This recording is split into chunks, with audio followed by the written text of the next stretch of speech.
He looked the state trooper dead in the eye, wiped a speck of blood from his tailored suit, and pointed a shaking finger right at my chest. "I told you, officer," he said, his voice smooth as oil despite the chaos of blue lights spinning around us. "I was alone in the car. That lunatic trucker must have hit a pedestrian and dragged her here to cover his tracks.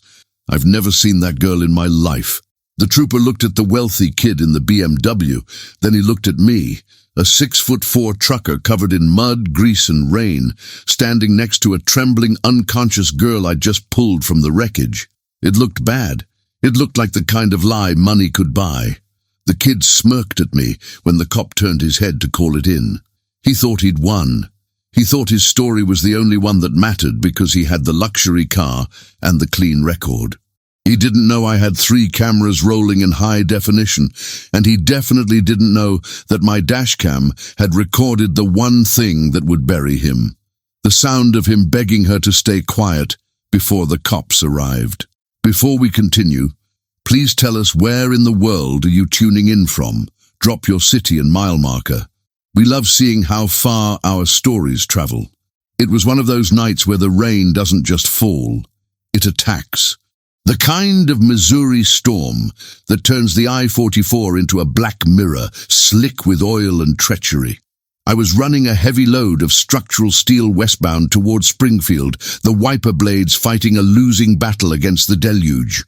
The cab of my Peterbilt was a warm island in a cold sea, smelling of stale coffee and the faint metallic scent of the wet iron strapped to the flatbed behind me. I liked nights like this.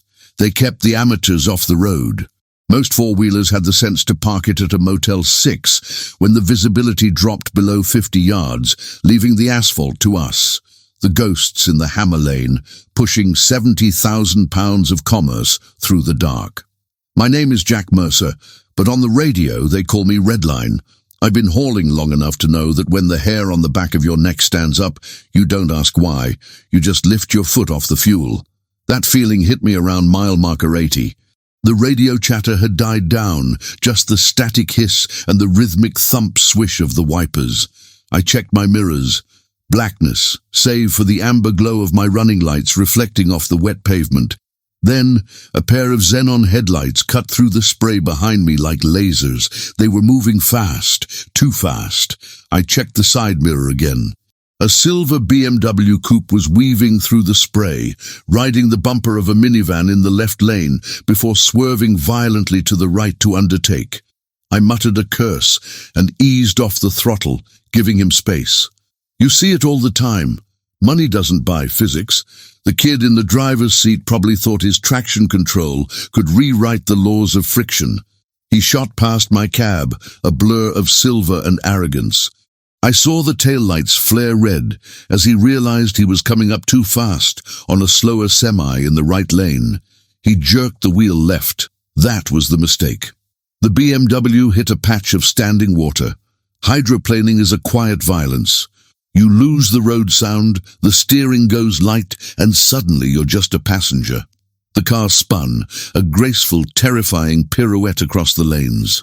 It missed the center divide, shot across the shoulder, and slammed backward into the tree line, with a sound that I felt in the floorboards of my truck, a sickening crunch of metal and glass. Damn it, I breathed. I hit the hazards before I even touched the brakes, checking the mirrors to make sure I wasn't going to cause a pile-up myself. I brought the rig to a controlled stop on the shoulder, about 100 yards past the wreck. The silence after the engine cut out was heavy, broken only by the drumming of the rain and the hiss of steam rising from the BMW's crushed radiator back in the dark. I grabbed my heavy flashlight, zipped up my canvas jacket, and stepped out into the storm. The cold hit me like a physical blow. The mud on the shoulder was slick, sucking at my boots as I ran back toward the tree line. "Hello!" I shouted, the wind tearing the words from my mouth. "Can you hear me?" No answer. Just the steam hissing. The car was a mess. The trunk was accordion pleated against a thick oak, and the front end was facing the highway, twisted at an odd angle. The driver's side door was open. A young man was stumbling around in the mud near the front bumper. He looked to be in his mid-20s, dressed in a suit that cost more than my first car. He was gripping his head, swaying. No visible blood, but he was in shock, or something else. "Hey!" I closed the distance, shining the beam on him. "Don't move around, you could have a concussion." He squinted into the light, holding a hand up to shield his eyes. "I'm fine," he snapped. The words were slurred. I caught the smell immediately, expensive cologne masking the sharp, distinct tang of whiskey. "I'm good. Just lost traction. Wet road." "You hit that tree hard, son," I said, keeping my voice low and steady. I wasn't there to judge him, not yet. I was there to keep people alive. "Is there anyone else in the car?" He froze, just for a second. His eyes darted to the crushed wreckage, then back to me. "No, just me. I was driving home from a meeting." "You sure?" I shined the light into the cabin.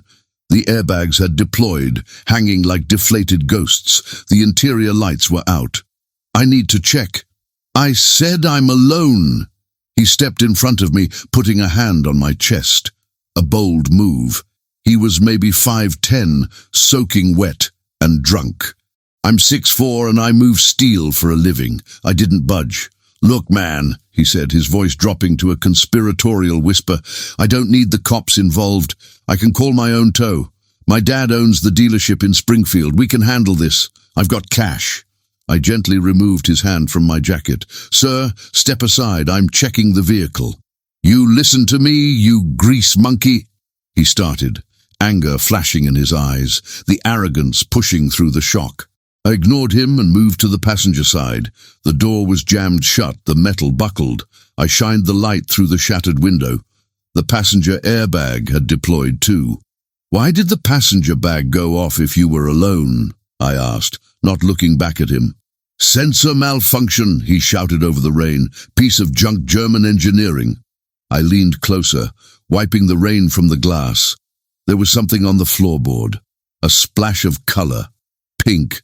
A sneaker. My stomach turned over. "There's someone in here," I yelled, grabbing the door handle. It wouldn't budge. "No, there isn't." The guy was right behind me now, grabbing my arm. "Stop it! Leave it alone!" I shoved him back, harder this time. "Sit your ass down on the guardrail, or I will sit you down," I growled. The gentle giant routine was done. I saw fear in his eyes now, real panic. Not for the crash, but for what I was finding. I pulled the multi-tool from my belt and smashed the remaining glass in the window, clearing the jagged shards with my gloved hand. I reached inside, feeling around the deflated bag. My hand brushed against wet denim. Then warmth. "I've got a passenger!" I roared. "Hey, can you hear me?" I found a pulse. It was thready, weak. I traced the form. A young woman, maybe barely 20. She was crumpled into the footwell, clearly not wearing a seatbelt when they hit. She was small, frail. Her forehead was bleeding sluggishly, but her breathing was shallow and ragged. "She's hurt bad." I turned to the driver. "You said you were alone." He was pacing now, running hands through his wet hair. I didn't know. I met her at a bar. She just asked for a ride. I don't even know her name." Lies. I could hear the desperate improvisation in his voice. He wasn't worried about her. He was calculating his liability. "We need to get her out," I said, scanning the wreck. I smelled something new, beneath the rain and the pine needles and the alcohol. Gasoline. Fuel leak. "We gotta move." "Don't move her," he shrieked. "You'll paralyze her. You get sued for that. Wait for the paramedics." "Car's gonna burn, kid," I snapped. "Look." A sheen of rainbow-colored slick was spreading under the chassis, and smoke was starting to curl white and thick from the undercarriage. If that hot exhaust touched the fumes, the whole thing would go up. I reached in, cutting the safety belt that was tangled around her arm. I slid my arms under her, supporting her neck as best I could. "I've got you, darling. I've got you," I whispered. It's something I learned a long time ago. Even when they're unconscious, they can hear the tone of your voice. I pulled her through the window, her weight negligible in my arms. She was soaking wet, shivering violently even in her unconscious state. As I stepped back from the car, carrying her toward the road, the driver blocked my path. "Put her down," he said, his eyes wide and manic. "Just leave her by the car. If you take her to the road, it looks like she was walking." I stopped. The rain hammered against my helmet of hair, running down my neck. I looked at this kid, this suit-wearing, Scotch-smelling coward who was willing to let a girl burn or freeze just to simplify his insurance claim. "Get out of my way," I said. My voice was quiet, but it had the weight of the Peterbilt behind it. "You don't understand who my father is," he spat. "You're making this complicated." "Complicated?" I stepped forward, forcing him to scramble back into the mud. "Complicated is explaining to a judge why you left a girl to die. Now move." I carried her to the guardrail, laying her down on my jacket, which I'd stripped off and thrown onto the driest patch of ground I could find. I checked her airway. Clear. I checked for major bleeds, a gash on the head, maybe a broken rib, but she was breathing. I stood up, wiping the rain from my eyes, and looked back at the BMW. The smoke was getting thicker. The driver was standing by the trunk, furiously typing on his phone. He wasn't calling 911. I knew the posture. He was calling his fixer. He was calling Daddy. I walked back to my truck, grabbed a flare, and cracked it, the red phosphorus hissing into life. I tossed it well behind the wreck to warn traffic. Then I climbed into the cab and grabbed the first aid kit. When I got back to the girl, she was stirring. Her eyes fluttered open, blue, terrified, unfocused. He's mad," she whispered. Her teeth were chattering. "Who's mad?" I asked, kneeling beside her, checking her pupil response with my penlight. "Trevor," she mumbled. "I told him, slow down. He wouldn't listen." "Trevor," I said, looking over my shoulder at the driver. "Is that him?" She nodded weakly, then gripped my wrist with surprising strength. "Don't let him." "He said I ruined it. He said I ruined everything." "You rest now," I said, covering her with a foil blanket from the kit. "Nobody's ruining anything. You're safe." Sirens wailed in the distance, getting louder. The cavalry was coming. Trevor, the driver, walked over. He had composed himself. He'd buttoned his jacket, wiped the mud off his shoes as best he could. The panic was gone, replaced by a sneering confidence. He looked down at the girl, then at me. "She's delirious," he said flatly. "Head injury. Probably doesn't know what day it is." "She knows your name," I said. He sneered. "I told her my name when I picked her up. Hitchhiker, sad case. I was just trying to be a good Samaritan." The blue lights swept over us as 2 cruisers and an ambulance pulled up. Doors slammed. Boots hit the pavement. "Step away from the victim," a trooper shouted, hand resting on his holster. I stood up slowly, raising my hands. "I'm the one who called it in. Truck driver. Pulled her from the wreck." The trooper nodded, moving past me to the girl. The paramedics were right behind him, swarming the scene with backboards and bags. Trevor stepped forward, flashing a smile that was all teeth. "Officer, thank God you're here. This has been a nightmare." I lost control on the hydroplane, and then this truck driver comes out of nowhere, dragging this poor girl around. I blinked. The audacity was breathtaking. "Is that so?" The trooper looked at Trevor, then at me. "I found her in the car," I said, keeping my voice calm. "She was in the passenger footwell. He tried to stop me from getting her out." Trevor shook his head, looking more disappointed than angry. "Officer, I was alone. I think he hit her. Maybe she was walking on the shoulder, I don't know. But I saw him carrying her from his truck toward my car. I think he's trying to pin this on me." The trooper paused. He looked at my massive rig parked 100 yards up. He looked at the girl, who was now being loaded into the ambulance, an oxygen mask over her face, unable to speak. He looked at Trevor's expensive suit, then at my grease-stained flannel and muddy boots. Biases are a funny thing. They happen in a split second. And right now, the bias was leaning toward the clean-cut kid in the BMW, not the oversized trucker who looked like he'd just wrestled a bear. "Sir," the trooper said to me, his tone hardening, "I'm going to need to see your logbook and license. Step over to the vehicle." "He's lying," I said, not moving. "Step over to the vehicle, driver," the trooper repeated, his hand unsnapping the retention strap on his holster. Trevor watched me, a small victorious smirk playing on his lips. He leaned in as I passed him. "Go back to your truck, old man," he whispered, so only I could hear. "Nobody takes the word of a gear jammer over a frantic accident victim. By the time she wakes up, my lawyer will have her story straight." My fists clenched. I wanted to drop him right there in the mud, but I knew that would only seal the deal. I needed proof. I walked to the patrol car, the rain plastering my hair to my skull. I handed over my CDL. The trooper was running my plates. "You got a dash cam in that rig?" the trooper asked, almost as an afterthought. I looked back at Trevor, who was now giving a sympathetic statement to the second officer, looking for all the world like a shaken pillar of the community. "Yeah," I said, a cold calm settling over me. "Yeah, I do. And it has a cabin mic." The trooper looked up. "Does it cover the shoulder?" "It covers everything," I said. "And it's been running since I pulled the brake." I turned to look at Trevor. He wasn't smiling anymore.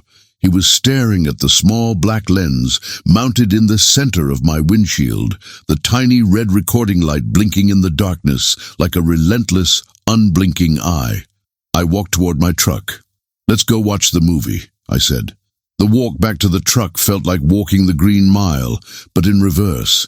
The rain had picked up, hammering against the asphalt with a vengeance, turning the red and blue strobe lights of the cruisers into a disorienting kaleidoscope. I could feel Trevor's eyes boring into my back.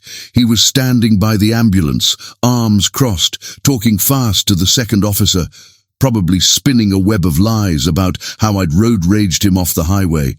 The trooper, Officer Miller according to his nameplate, walked beside me. He was tense. His hand hovered near his belt, not on the gun, but ready. He didn't trust me yet. Why would he? In his eyes, I was just a big, dirty trucker in a profession that didn't exactly have a reputation for sainthood. And the guy back there was a clean-cut kid in a suit. Money has a way of looking like innocence, even in the dark. "You realize," Miller said, shouting over the roar of a passing semi in the opposite lane, "that if you're wasting my time, or if that footage shows you running him off the road, you're going to jail tonight." "I know how it works," I said, climbing up on the running board. I unlocked the door and swung it open. The familiar warmth of the cab spilled out, diesel, coffee, and the faint scent of leather. "But I don't run people off roads, officer, and I don't leave girls to burn in ditches." I climbed in and Miller followed, standing on the step, leaning into the cab to keep the rain off his uniform. He looked around, surprised. "My cab isn't a mess. I keep it tight. Logbook on the dash, bunk made, everything stowed. It's a professional workspace, not a frat house." I reached up to the Dashcam unit, a heavy-duty 4K system mounted high on the windshield. It wasn't one of those cheap truck stop gadgets. This was a 4-channel system, forward, rear, left blind spot, right blind spot, and it had an interior mic sensitive enough to pick up a sneeze 3 lanes over. "It loops every 12 hours, I explained, my fingers working the small buttons. "But I hit the event save button the second I saw him spin out. It's locked." I pulled the small screen down. It was small, maybe 4 inches, but the resolution was crisp. "Watch," I said. The video started. The black highway, the rain, the silence of the cab, then the lights. On the small screen, the silver BMW appeared in the left lane, vivid and clear. You could see the aggressive driving, tailgating the minivan, the sudden jerk to the right lane, the undertaking maneuver that was illegal in every state in the Union. "He's doing about 90, I narrated quietly. "In a storm." Miller watched, his jaw tightening. Then the spin. It was violent on screen. The BMW lost the rear end, slid sideways across the nose of my truck, missing my bumper by maybe 3 feet, and vanished off the right side of the screen into the darkness. "Okay," Miller said. "He was driving like an idiot. That's reckless driving, but that doesn't prove the girl was with him." "Keep watching," I said. "I'm switching to the parked file. This picks up as soon as I pulled the brake." I cycled the file. The view was stationary now, pointing toward the dark tree line where the BMW had crashed. My headlights were cutting through the rain, illuminating the steam rising from the wreck. On the screen, my figure appeared, running into the frame with the flashlight. "That's me," I said. We watched in silence. The audio kicked in, muffled by the rain, but audible. "Hello, can you hear me?" Then, the confrontation. The camera's zoom wasn't perfect, but the lighting was good enough. You could clearly see Trevor stumbling near the front of the car. You could see him blocking me, and then, the moment that sucked the air out of the cab. On the video, I moved to the passenger side. I smashed the window. And clear as day, illuminated by my flashlight and the ambient reflection of my headlights, I pulled a limp human body out of the passenger window. Miller leaned in closer, squinting. "He said he was alone," he muttered. "He swore he was alone." "Listen," I said. I cranked the volume on the unit. The microphone picked it up. It was faint, fighting the wind, but Trevor's voice, high-pitched and frantic, cut through the static. "Don't move her, you'll paralyze her. You get sued for that. Wait for the paramedics." And then my voice, "Car's gonna burn, kid. Look." And then the line that made Miller's face go hard as stone. "Just leave her by the car. If you take her to the road, it looks like she was walking." Silence in the cab. The video played on, showing me carrying her to the guardrail, showing Trevor blocking me, showing the smoke billowing from the BMW's undercarriage. Officer Miller stood up straight, backing out of the cab into the rain. He didn't look at me. He looked at the screen one last time, then adjusted his hat. The suspicion was gone. In its place was the cold, mechanical anger of a lawman who realized he'd been played. "Can you give me that card?" he asked. "It's evidence," I said, popping the SD card out. "Don't lose it." "I won't," he said. He took the tiny piece of plastic like it was a loaded weapon. "Stay here, driver. Stay dry." I watched through the windshield as Miller walked back toward the scene. He didn't walk fast. He walked with purpose. He signaled to the other trooper, the one taking Trevor's statement. They met in the middle of the road, the rain swirling around them. Miller showed him the card, said a few words, and pointed back at my truck, then at the BMW. Trevor was still standing by the ambulance, looking impatient. He checked his watch. He pulled out his phone again. He probably thought he was minutes away from a tow truck and a warm ride home. The two troopers turned in unison and marched toward him. I rolled down my window to hear this. "Sir?" Miller barked. Trevor looked up, annoyed. "Finally. Can I go? My father is sending a driver." "Turn around and place your hands behind your back," Miller said, his voice carrying zero room for negotiation. "What?" Trevor laughed, a nervous, jagged sound. "You're kidding, right? Did the trucker tell you some sob story? I told you, he's lying." "We have video evidence of the accident," Miller said, grabbing Trevor's wrist and spinning him around, "and video evidence of you obstructing the rescue of a critically injured passenger you claimed wasn't there." "That's illegal," Trevor shrieked as the cuffs clicked. "You can't use that. That's wiretapping. I didn't consent to being recorded." "You're on a public highway, son," the second trooper said, patting him down. "You have no expectation of privacy. You're under arrest for reckless endangerment, obstruction of justice, and filing a false police report. And depending on how that girl does, we might be adding a few more." "My dad will have your badge," Trevor screamed, struggling as they walked him toward the cruiser. "Do you know who he is? He plays golf with the DA?" "Tell him to bring his clubs to the precinct," Miller said, shoving Trevor into the back seat. I sat there in the dark cab, listening to the door slam. It's a sound I never get tired of, the sound of accountability. But the night wasn't over.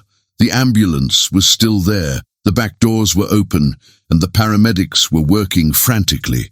I climbed out of the truck again. The adrenaline was fading, leaving that heavy, shaky feeling in my knees. I walked over to the ambulance. "How is she?" I asked the paramedic who was stripping off his gloves. "Stabilized," he said, looking at me. "You the one who pulled her out?" "Yeah." "Good timing," he nodded toward the BMW. "Fire department just got here, but look." I looked. The BMW wasn't on fire, but the firefighters were spraying foam under it.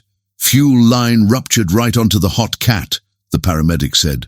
If you'd left her in there another 5 minutes or waited for us, she would have cooked, and with that head injury, she wouldn't have been able to get out.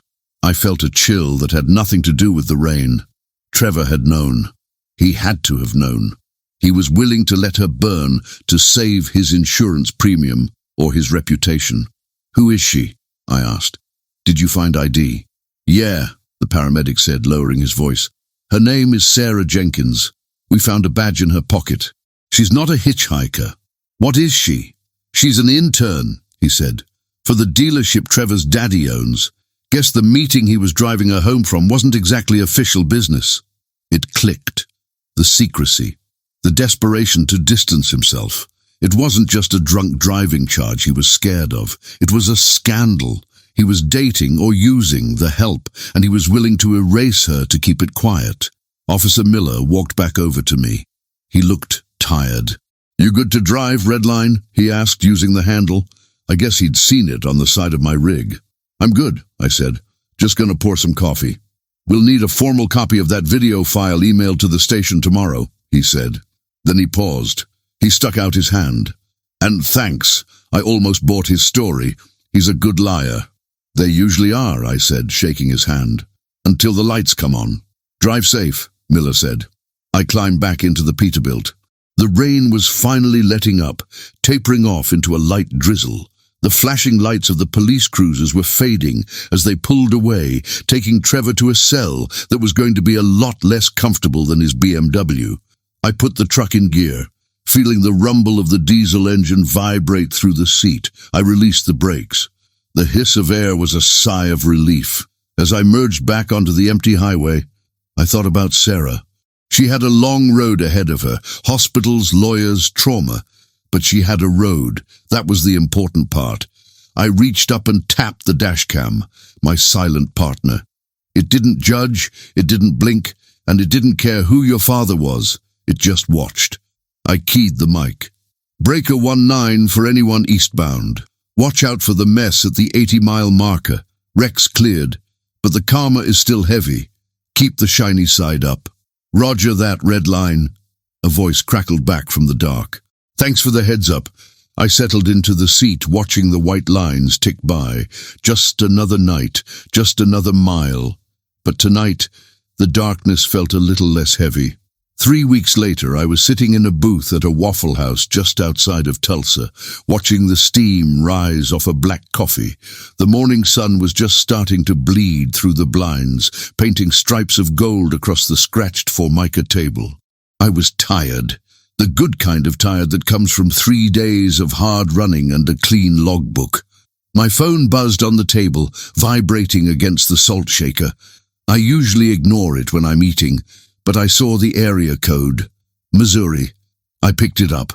It was a text message from a number I didn't have saved, but the context made it clear enough. It was Officer Miller.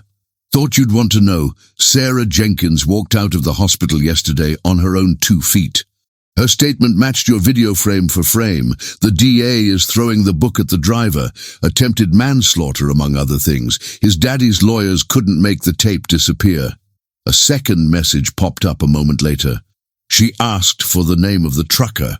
I gave it to her. She said to tell you that you were the only real thing in the dark that night. I stared at the screen for a long time, the knot in my shoulders finally loosening. You see a lot of bad things out here on the slab. Wrecks, fights, people at the end of their ropes. Most of the time, you drive away and never know how the story ends. You're just a ghost passing through their worst night. But sometimes, you get to know. I typed back, glad she's okay. Keep the road safe, Miller. I put the phone down and looked out the window. My Peterbilt was parked in the front row, the chrome gleaming under the lot lights that were just flickering off. It looked big, scarred and immovable, just a machine really, but on nights like that one in the rain it was a fortress. I finished my coffee, left a 20 on the table for the waitress who looked like she'd been on her feet too long, and grabbed my hat. The world is full of Trevors, people who think the rules don't apply to them, who think people are disposable. They're loud, they're shiny, and they're fast. But the highway is long, and sooner or later, Everyone has to slow down. I climbed up into the cab, the seat welcoming me back like an old friend. I fired up the engine, feeling that deep, rhythmic vibration in my chest. I checked my mirrors, released the brakes, and rolled toward the on-ramp. Sarah was safe. The truth was out. And I had a load of lumber to get to Albuquerque. I put the hammer down, listening to the turbo spool up, singing its high, thin song. The white lines started ticking by again, rhythmic and hypnotic. I was gone. Thank you for watching. And if stories like this one about courage, sacrifice, and second chances speak to you, please consider subscribing to our channel. Your support helps us share more incredible true stories that honor the forgotten heroes among us.